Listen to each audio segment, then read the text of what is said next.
তোর দোকানে কি পচা টমেটো আছে? না স্যার, পচা টমেটো বেশি না। আহা দেখ আছে কি না।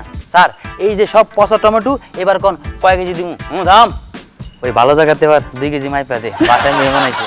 রাস্তা দিয়ে হাঁটছি, হঠাৎ দেখি মিজান ভাই। তাকে দেখে বললাম, এই মিজান ভাই এদিকে আসেন, শোনেন। এই জিতু কি হয়েছে? আরে একটা বিচার করেন আজকে। কিসের বিচার? আরে মেয়ে আজকে বড় বাজারে বড় মজলিসে আপনার পোলা আমার মেয়া ইট ছুড়া মারছে। মেয়ে দেখেন মেয়ে কপালটার কি অবস্থা। এই কোনটা মারছে? আমার ছোট পোলা ইট মারছে।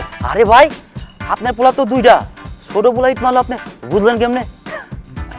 তোর তো কপাল ভালো, বড় পোলায় মারলে তুই তখন হাসপাতালে থাকতি। এবার কি তাহলে আলামিন বলবে না?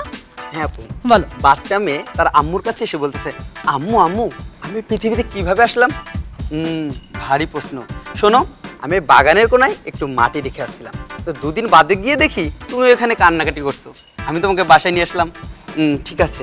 তাহলে বাচ্চাটি চিন্তা করলো আমারও একটা বাবুর দরকার, তো সে একটু মাটি রেখে বাগানের কোনায় আসলো। তো 2 দিন বাদে গিয়ে দেখে একটা ব্যাঙের ছানা লাফালাফি করছে।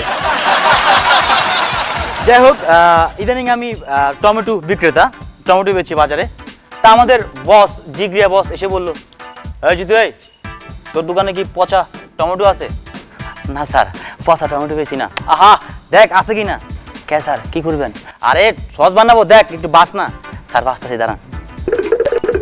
স্যার এই যে সব পচা টমেটো, এবার কোন কয় কেজি দিব? দাম ওই ভালো জায়গাতে এবার 2 কেজি মাইপা দে, বাসায় মেহমান আইছে। দর্শক মণ্ডলী, আপনারা কিন্তু এই পন্থাটা অবলম্বন করবেন ভালো টমেটো কেনার জন্য। এবার আলামিন বলো। আচ্ছা হিমু আপু, আপনাকে জিজ্ঞেস করি, অভাব যখন আসে ভালোবাসা তখন জানালা দিয়ে পালাই। আচ্ছা ভালোবাসা দরজা দিয়ে না পালিয়ে জানালা দিয়ে কেন পালাই? কেন? কারণ এই দরজা দিয়ে যদি পালাইতে যায় তাহলে তো আরো কারোর সাথে দেখা হইতে পারে, এই জন্য সে জানালা দিয়েই পালাই। একটা মজার ঘটনা বলি। আমাদের পাবনার পাগলাগারদ, তা আমাদের সাইদ ভাই ওই পাবনার পাগলাগারদে গিয়েছেন যে কোনো পাগল সুস্থ আছে কিনা পরীক্ষা করার জন্য একটা ফুটবল খেলার আয়োজন করা হলো, কিন্তু বলটা দেওয়া হলো লোহার। আচ্ছা। তা পাগলদের মাঝে খেলা শুরু হয়ে গেল। কারো হাত ভাঙছে, কারো পাও ভাঙছে, কারো অবস্থা খুব খারাপ, সবাই আহত অবস্থায় পড়ে আছে মাঠে। একটা পাগল জিম করে বসে আছে, চোখ বড় বড় করে। সাইদা বললো, এই এই শোনো শোনো, এই আমার মনে হচ্ছে এই পাগলটা সুস্থ, ও জানে এটা লোহার বল, কিন্তু খেলা নাই, ওকে এখন ছাড়বো, ক্যামেরা এটা নিয়ে আসো, ওকে একটা সাক্ষাৎ নাও।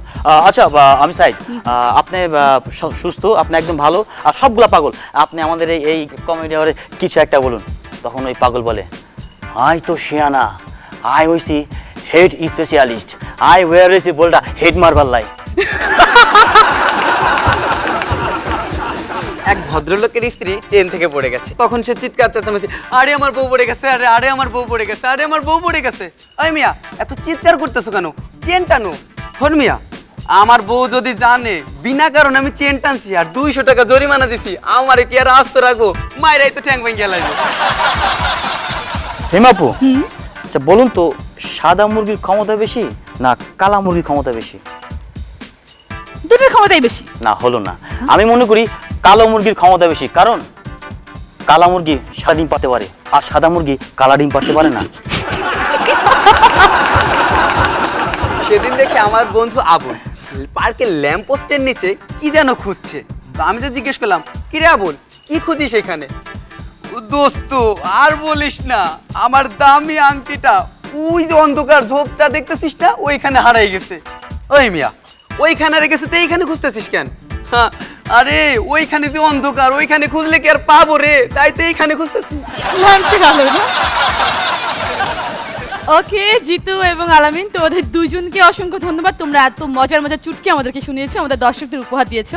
তোমাদের সাথে আবার নিশ্চয়ই আগামী কোনো পর্বে দেখা হবে। থ্যাংক ইউ আপু। আপনাকে ধন্যবাদ।